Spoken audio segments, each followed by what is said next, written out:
একটু রাখবো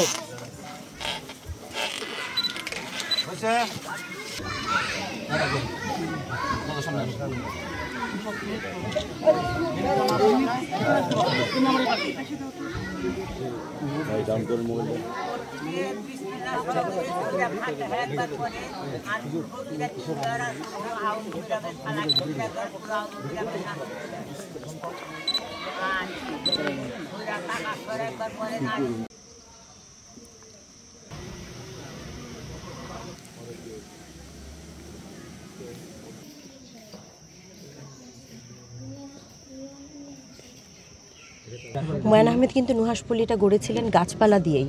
হ্যাঁ, ঘেটুপুত্র কমলা সিনেমার যে শুটিং স্পটের কথা বলছিলেন, সেগুলো তো শুটিং সেট তো আসলে কখনো মানে আজীবনের জন্য থাকে না। ওগুলো তো আসলে শুটিংয়ের পরে ভেঙে যায়, ভেঙে ফেলা হয়।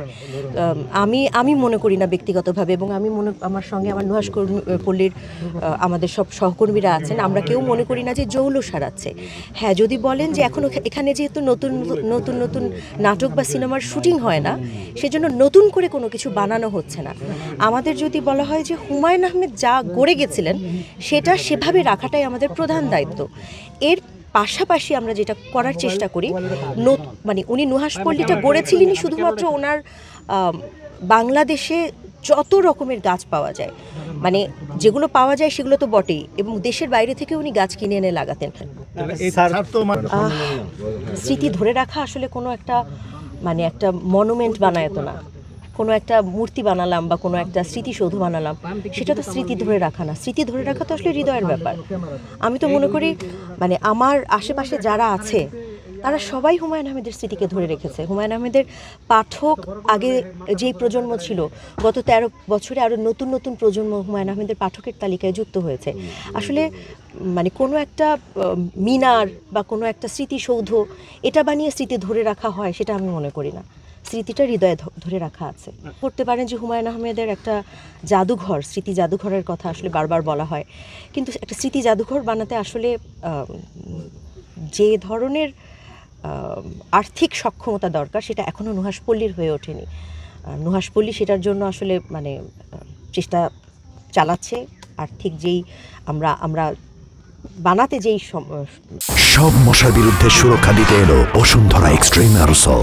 মশার বিরুদ্ধে এক্সট্রিম সুরক্ষা। যে বিষয়টা, যে আর্থিক সহযোগিতাটা লাগে, আমরা নিজেরা সেই সামর্থ্য হবার চেষ্টা করছি এবং আশা করছি আমরা জিনিসগুলো হুমায়ুন আহমেদের স্মৃতি বিজড়িত যা জিনিস আছে, তার লেখার টেবিল, তার যেই কাপে তিনি চা খেতেন বারবার লেখার সময়, সেটা অবশ্য এক এক সময় মানে একটা কাপ হয়তো বা উনি 2-3 বছর খেলেন, ওর তো ভেঙে যায়, ওটা তো আসলে থাকে না।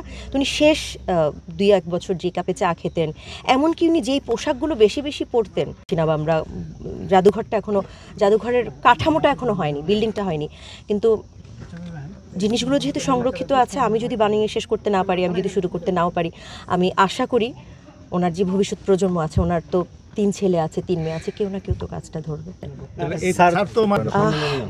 স্মৃতি ধরে রাখা আসলে কোনো একটা মানে একটা মনুমেন্ট বানায় তো না, কোনো একটা মূর্তি বানালাম বা কোনো একটা স্মৃতিসৌধ বানালাম, সেটা তো স্মৃতি ধরে রাখা না। স্মৃতি ধরে রাখা তো আসলে হৃদয়ের ব্যাপার। আমি তো মনে করি মানে আমার আশেপাশে যারা আছে তারা সবাই হুমায়ুন আহমেদের স্মৃতিকে ধরে রেখেছে। হুমায়ুন আহমেদের পাঠক আগে যেই প্রজন্ম ছিল, গত 13 বছরে আরও নতুন প্রজন্ম হুমায়ুন আহমেদের পাঠকের তালিকায় যুক্ত হয়েছে। আসলে মানে কোনো একটা মিনার বা কোনো একটা স্মৃতিসৌধ এটা বানিয়ে স্মৃতি ধরে রাখা হয়, সেটা আমি মনে করি না। স্মৃতিটা হৃদয়ে ধরে রাখা আছে। করতে পারেন যে হুমায়ুন আহমেদের একটা জাদুঘর, স্মৃতি জাদুঘরের কথা আসলে বারবার বলা হয়, কিন্তু একটা স্মৃতি জাদুঘর বানাতে আসলে যে ধরনের আর্থিক সক্ষমতা দরকার সেটা এখনও নুহাশপল্লীর হয়ে ওঠেনি। নুহাশপল্লী সেটার জন্য আসলে মানে চেষ্টা চালাচ্ছে। আর্থিক যেই আমরা বানাতে যে বিষয়টা, যে আর্থিক সহযোগিতাটা লাগে, আমরা নিজেরা সেই সামর্থ্য হবার চেষ্টা করছি এবং আশা করছি আমরা জিনিসগুলো হুমায়ুন আহমেদের স্মৃতি বিজড়িত যা জিনিস আছে, তার লেখার টেবিল, তার যেই কাপে তিনি চা খেতেন বারবার লেখার সময়, সেটা অবশ্য এক এক সময় মানে একটা কাপ কাপে হয়তো বা উনি 2-3 বছর খেলেন, ওর তো ভেঙে যায়, ওটা তো আসলে থাকে না। তো উনি শেষ 2-1 বছর যে কাপে চা খেতেন, এমনকি উনি যেই পোশাকগুলো বেশি বেশি পরতেন কিনা, বা আমরা জাদুঘরটা এখনও, জাদুঘরের কাঠামোটা এখনও হয়নি, বিল্ডিংটা হয়নি, কিন্তু জিনিসগুলো যেহেতু সংরক্ষিত আছে, আমি যদি বানিয়ে শেষ করতে না পারি, আমি যদি শুরু করতে নাও পারি, আমি আশা করি ওনার যে ভবিষ্যৎ প্রজন্ম আছে, ওনার তো 3 ছেলে আছে, 3 মেয়ে আছে, কেউ না কেউ তো কাজটা ধরবে।